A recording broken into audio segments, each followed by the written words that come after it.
안녕하십니까 여러분, 만나서 반갑습니다. 오늘 여러분들과 함께 이야기해 볼 주제는 남자와 여자는 어떤 면에서 다른지 사주학적인 관점에서 한번 풀어서 이야기를 해보도록 하겠습니다. 여러분들께서 제 영상을 보시면서 구독과 좋아요를 한번 눌러주시면 제가 영상을 만드는데 큰 힘이 될 것 같습니다. 자, 이제 본격적인 이야기를 한번 시작해 보겠습니다. 딸내미와 아들내미, 여자와 남자, 아내와 남편, 엄마와 아빠. 여자와 남자의 이름은 이렇게 시간을 따라서 달라집니다. 생물학적으로도 다르고 사주학적으로도 남자와 여자는 분명히 다릅니다. 우리의 역사를 보면 시대적으로 모계 사회였던 적이 있었고, 또 남성이 모든 면에서 여성보다 우선이었고 우월한 지위를 누렸던 시대도 있었습니다. 제가 이렇게 과거형으로 말씀드리는 것은 요즘 시대에는 남녀가 평등한 시대이기 때문입니다. 오히려 어떤 면에서는 여성이 남성들보다 훨씬 더 우월한 능력, 그러니까 더 센 파워를 가지고 있을 수도 있고, 또 그런 경우도 종종 보아왔습니다. 제가 지금부터 여러분에게 드리는 말씀은 여성과 남성은 사주학적으로 어떤 면에서 다를까 하는 이야기인데, 이 이야기는 여성이 우월하냐 아니면 남성이 우월하냐, 사회적으로 여성과 남성 중 누가 사회적인 주류를 이루어야 하느냐, 생물학적으로는 남성과 여성이 어떻게 다르냐, 이런 것을 말씀드리려는 것이 아닙니다. 그냥 사주학적인 관점에서 여자와 남자가 어떻게 다른지 한번 간단히 알아보려는 시간을 갖는 것이니까 여러분들도 부담 없이 그냥 가벼운 마음으로 경청해 주시기 바랍니다. 어떤 분들 중에서는 여성과 남성을 전혀 다른 종의 어떤 그런 인간으로 보기도 합니다. 그러니까 여성과 남성은 인간이긴 하지만 종류가 다르다는 거죠. 아예. 이것은 아마도 어떤 의사를 소통하는 그런 소통적인 부분에서나 아니면 감정 표현 등에서 서로의 뜻이나 생각을 이해하지 못한다는 의미에서 쓰여진 말인 것 같습니다. 사실 경험으로 봐도 같은 한글, 같은 단어를 쓰는데도 여성과 남성이 전혀 다른 의미로 사용하는 경우도 많이 봅니다. 그래서 어쩌면 여성과 남성이 다른 종류의 인간이라는 것이 전혀 이해가 가지 않는 것도 아닙니다. 예전부터 우리가 참 많이도 들어온 이야기가 있습니다. 남자는 하늘이고 이 여자는 땅이라는 이야기입니다. 여러분들 생각은 어떻습니까? 이 말에 동의하십니까? 아니면 동의하기 어려우십니까? 정말 남자는 하늘이고 여자는 땅이 맞을까요? 자, 도대체 그러면 그 말이 왜 생겨났는지 그 나름의 이유를 설명드려 보고자 합니다. 사주팔자 그 8글자 중에서 위에 있는 4글자를 우리가 천간이라고 부릅니다. 또 아래에 있는 4글자를 우리는 지지라고 부릅니다. 천간이라는 것은 이 하늘이라는 의미고 지지라는 것은 땅이라는 의미입니다. 그러니까 이 사주팔자의 8글자는 하늘 4글자, 땅 4글자로 이루어진 것이라고 생각하시면 됩니다. 그리고 이 천간이라는 4자리는 음양으로 볼 때는 양의 자리라고 볼 수 있고, 이 지지의 4자리는 음양으로 볼 때 음의 자리라고 볼 수가 있습니다. 따라서 천간은 양, 지지는 그렇게 구분해서 볼 때 이 양이라는 것은 남성에 해당하고 음이라는 것은 여성에 해당하기 때문에 천간은 남자, 지지는 여자로 이해되는 것도 가능합니다. 이 여자와 남자가 왜 하늘과 땅이 되고 양과 음이 되는지 조금 이해가 되십니까? 하지만 남자가 하늘이라 그래서 여자보다 우월한 지위를 가지는 것은 결코 아닙니다. 남성보다 여성이 절대 우위에 있다고 말할 수 없다는 뜻입니다. 좀 더 깊이 있게 말씀을 들어가 본다면 여성은 오히려 생물학적으로나 사주학적으로 남자보다 훨씬 우월한 면을 가지고 있습니다. 하지만 그 얘기는 나중에 하기로 하고요. 먼저 천간의 글자는 갑, 을, 병정, 무기, 경신, 임계 이 10개의 글자고, 지지는 자축, 인묘, 진사, 오미, 신유, 술해 이 12개의 글자로 십천간, 십이지지라고도 부릅니다. 우리가 보통 이 천간과 지지기가 어떻게 다른가를 구분하여 볼 때는 천간은 어떤 기운, 어떤 형상을 가진 것이 아니라 그냥 목화토금수의 그런 오행의 기운을 의미합니다.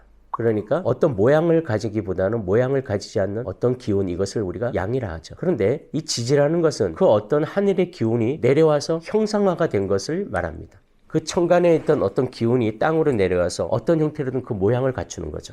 즉 천간은 생각이라고 말한다면 지지는 그 생각을 행동으로 옮기는 것이라고 말씀드릴 수 있겠습니다. 예를 들어서 천간의 글자 중에 이 간목이라는 오행이 있는데, 이 목이라는 오행은 우리가 그냥 일반적으로 나무 목자를 쓰니까 나무라고 알고 있겠지만, 실제로는 우리가 알고 있는 이 나무라는 형상은 지지에 해당하고, 천간에서는 그 나무 목자를 쓰는 간목이라는 것은 어떤 형체를 갖춘 게 아니라 그 목이라는 어떤 그런 성정의 기운을 의미합니다.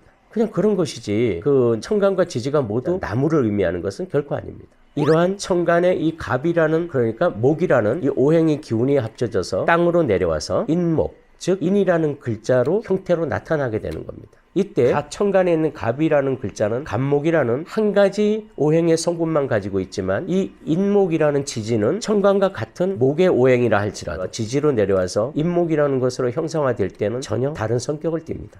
천간의 글자는 예를 들어 갑목이라는 글자는 목이라는 순수한 100%의 목이라는 기운으로 되어 있지만 이 지지로 내려와서 인목이 되었을 때는 이 목이라는 성분이 한 50% 정도 그 천간의 이 토라고 하는 글자 즉 무토라고 하는 글자의 이 토의 성분이 한 25% 정도 불이라는 어떤 기운의 그런 병화라는 것이 한 25% 정도를 차지해서 이 하나의 인목이라는 글자가 만들어지는 겁니다. 즉 천간의 갑목은 갑목의 글자 하나지만 지지로 내려와서 형상화된 인목이라는 글자는 그 인목이라는 글자 안에 갑목, 무토, 병화의 목, 토, 화의 성분을 같이 가지고 있는 겁니다. 이런 예로 한번 말씀드려 보겠습니다. 여기 쇠붙이 그러니까 철이 한 덩어리 있다고 가정을 해보겠습니다. 우리는 철이라고 하면 무조건 강하다고 최고의 강도를 가졌다고 생각하겠지만 이 철이라는 것도 상황에 따라서 그 강도가 달라집니다. 우리가 100% 순수하게 생각하는 철이라는 것은 약간 무르고 강도 면에서 좀 떨어집니다. 그래서 실용도에서 좀 떨어지는 편이죠. 그래서 이 철이라는 것을 좀 더 강하게 만들기 위해서 이 철에다가 의도적으로 여러 가지 합금 원소 그런 불순물들을 섞어서 다시 재련을 합니다. 그러면 순수한 철보다 훨씬 강한 강철이 태어나게 되는 겁니다.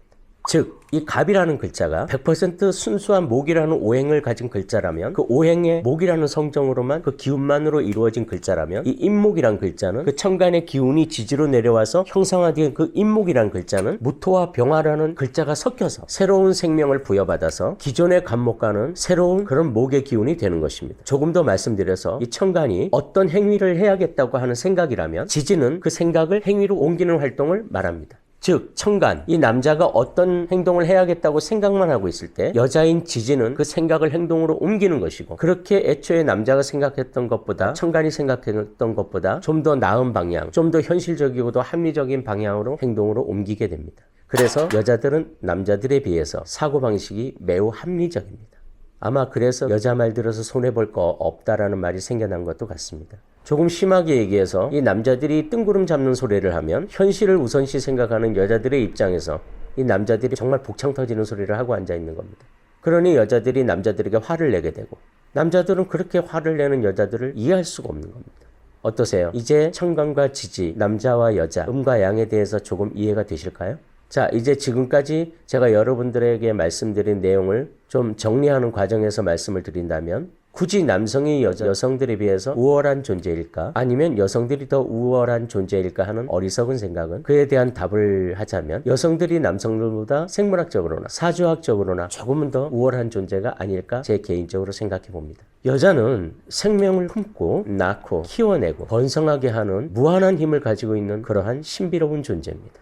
한 몸에 여러 가지 천간을 품고 그 천간을 자연의 섭리와 자연의 조화에 맞게 그렇게 운영해서 생명의 근원이 되는 대지와 같은 역할을 하기 때문에 아까 말씀드린 것처럼 여자라는 존재는 아름답고도 신비로운 존재입니다. 하지만 아무리 이렇게 신비롭고 아름다운 위대한 대지라 할지라도 하늘이 없이는 존재할 수 없습니다. 땅으로부터 물을 끌어올려서 그 물을 모든 대지의 생명들이 살아날 수 있도록 비를 내려주고 밝고도 신성한 태양의 에너지를 세상에 비춰줌으로써 만물이 열매를 맺고 그 열매가 있고 또 다른 생명으로 또 태어나고 그렇게 할 수 있는 역할을 하는 것이 바로 이 하늘, 즉 남자라고 한다면 이 남자 또한 여자에 못지않게 신비롭고 아름다운 존재입니다. 하늘은 어쩌면 땅의 현실에 대한 그런 통찰력을 이해하기 어려울 겁니다. 마찬가지로 땅도 하늘의 뜻을 다 이해하지 못할 겁니다. 하늘과 땅이 생명을 다하는 그 순간까지 끝끝내 그들은 서로를 이해하지 못할 겁니다.